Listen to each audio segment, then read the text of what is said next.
Today I'm out at the site of one of the largest port operations during the American Civil War.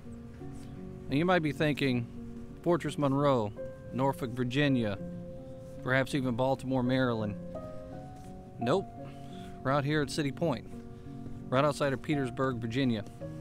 And at this location, Ulysses S. Grant set his headquarters up and moved more men, more material, and more animals in and out of this port than in any other location at that time.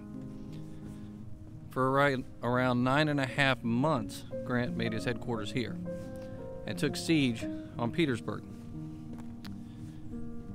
And we'll take you up there to one of the buildings where his actual headquarters was located. Eventually he built a cabin up there, and that would be where he would keep his home for those 9.5 months. His family would also visit him while he was there as well.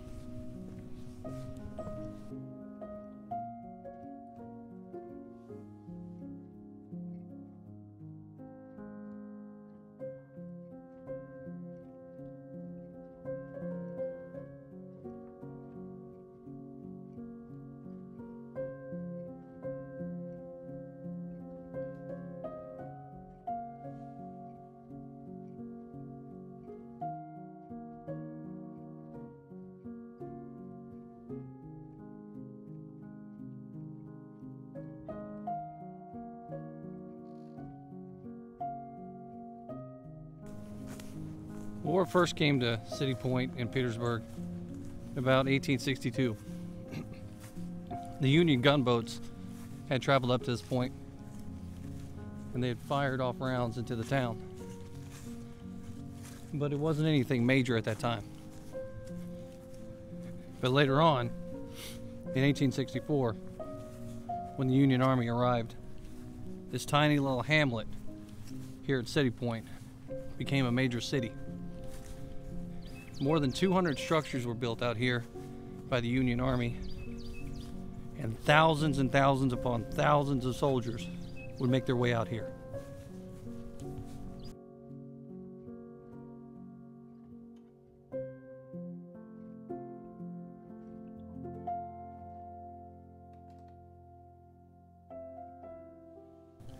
Now in just a minute we're going to go up to a cabin, a structure that's built here, roughly in the location where General Ulysses S. Grant would have had his headquarters out here at City Point. There's also some earthen structures out here, and if you come out here during the summer months, in the springtime too, you'll see some of the fig trees. They're still out here producing figs, and some grapevines that have still produced some grapes. There's a lot of historic homes around here that are no longer occupied, and time's pretty much taking them slowly, but it's still a very pretty place to visit.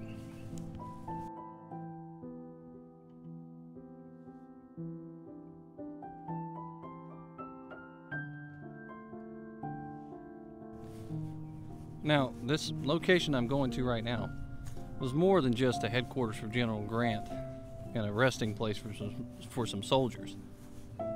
This place quickly became a hospital for Union soldiers that were wounded. Even some Confederate soldiers were treated out here. It became a bakery where thousands, if not hundreds of thousands, of loaves of bread were produced out here for the soldiers.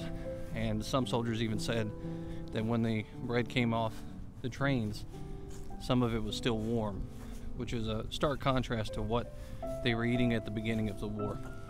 And out here as well became a processing center for Confederate prisoners of war. When these soldiers were captured on the front lines in Petersburg and in other locations, the Confederate soldiers would be sent out here, processed to be sent to one of the prisoner of war camps that the Union Army had in other locations. So this was a very strategic and very important place. But something else happened here that was extremely important too. During March of 1865, General Grant and General Sherman had a meeting with Abraham Lincoln. And Abraham Lincoln spent close to 2 weeks out here in a boat called the River Queen. He had this meeting with them to discuss what his plan was for the future, because he could feel the end was near for at least Robert E. Lee's army. So the idea was essentially welcome these men back and not send them to prisoner of war camps and not hold retribution of some sort, because he wanted them to become citizens. That was the whole point, the whole purpose of starting the war in the first place and maintaining it, was so that the country would unite and become whole. He knew that if the country ripped itself apart further by holding these men accountable for treasonous acts and putting them in prisoner of war camps for extended periods of time and treating them as if they were no longer citizens, that retribution would spill over into the United States, and it could further the efforts to create a secession. So he had his conversations here with the generals, and not too long after that, Grant started the first act of it at Appomattox Courthouse, when he pardoned all of the soldiers that were captured there and sent them back home.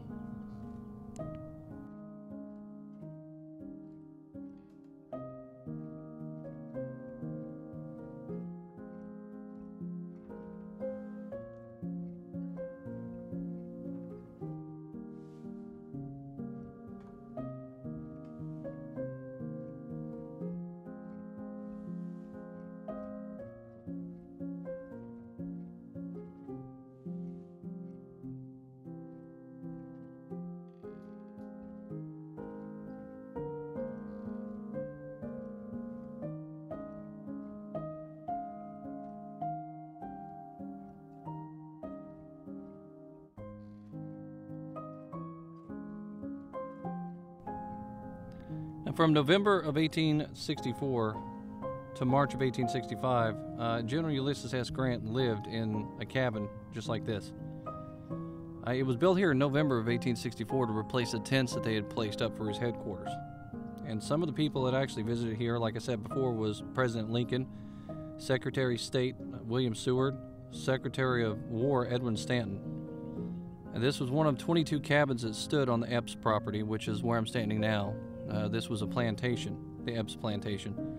And after the war, Grant's cabin was moved to Philadelphia, where it remained on display for 116 years.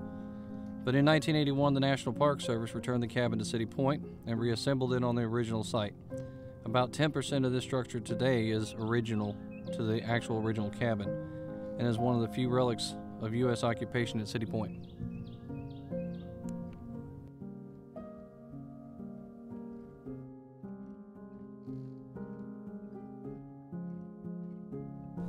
Now, can you imagine for a second being General Grant, the biggest name there is to the United States Army at that time, living in this tiny cabin, very modest, small cabin here, and he's standing in this doorway welcoming the president in to have conversations with him. I can't imagine it. The amount of history that must have took place here at this location, the conversations that were had, some of the war plans that were planned out here. General Grant must have had all of his general officers here having conversations with him during certain points of the siege at Petersburg. And then eventually, March of 1865, he leaves this location. His blood is up and he can tell that the fight is about to be over, and he presses the issue. Eventually, that leads to Robert E. Lee surrendering at Appomattox.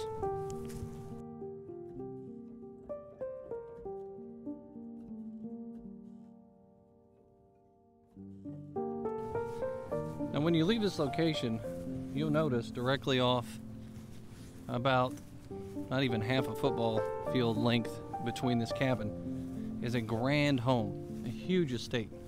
It used to be owned by Mr. Epps.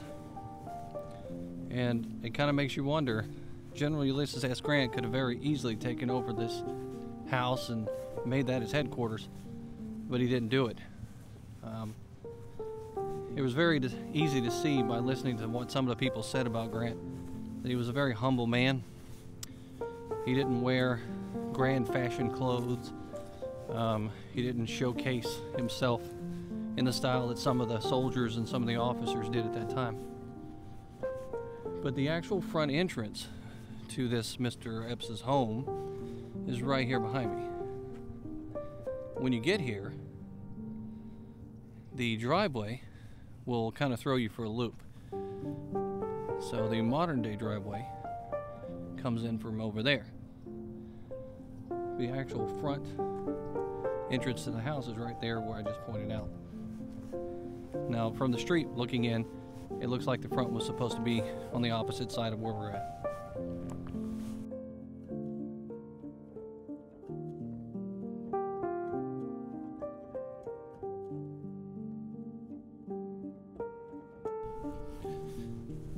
Now, coming out to a location like this in the middle of the fight, one Confederate soldier had said he'd never been treated better. Of course, I'm sure it's because he was starving at the time. A lot of the men coming across those lines, surrendering, a lot of them were jumping over because they were starving. They hadn't had anything to eat for a long time. And the morale was very low in that camp. But once they got to this point, they were processed and sent north to prisoner of war camps, and life got a lot worse. Prisoner of war camps on both sides of the armies, both Confederate and Union, were extremely terrible. There was a lot of attrition in those camps. Men dying on both sides by the thousands in both northern and southern prisoner of war camps. So you can imagine coming out here, leaving the thing that you knew, which wasn't very good at all, and then you get to this location, you're being processed by a bunch of people you don't know, placed on a train and shipped off to another location, sometimes even marched there, and you're sent to a prisoner of war camp where when you get there, there's not enough to go around either. So you may live, you may die. That's just the way it was at that time. But the war was almost over with for the Army of Northern Virginia,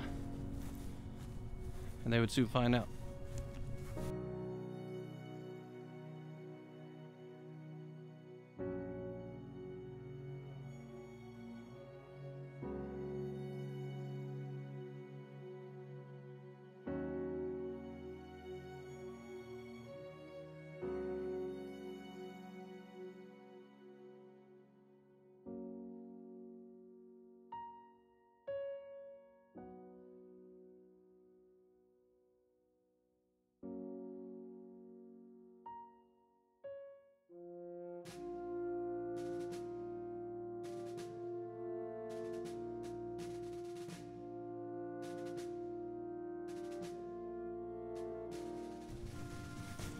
Now, a structure like the one that's behind me here, the earthwork, this is an emplacement for a large gun, and it's facing out towards the river. And of course, that's in case anything was to happen, or if there was an attack by the river, they were able to secure the backside of the Union Army as well. Because remember, at that time, the river was as good, if not better, than a train. Boats would come up and down the river all day long, passing supplies and men from one location to the next. So if you had a river or waterway and a bunch of boats out on that waterway, you were likely going to be able to sustain your army for a lengthy period of time.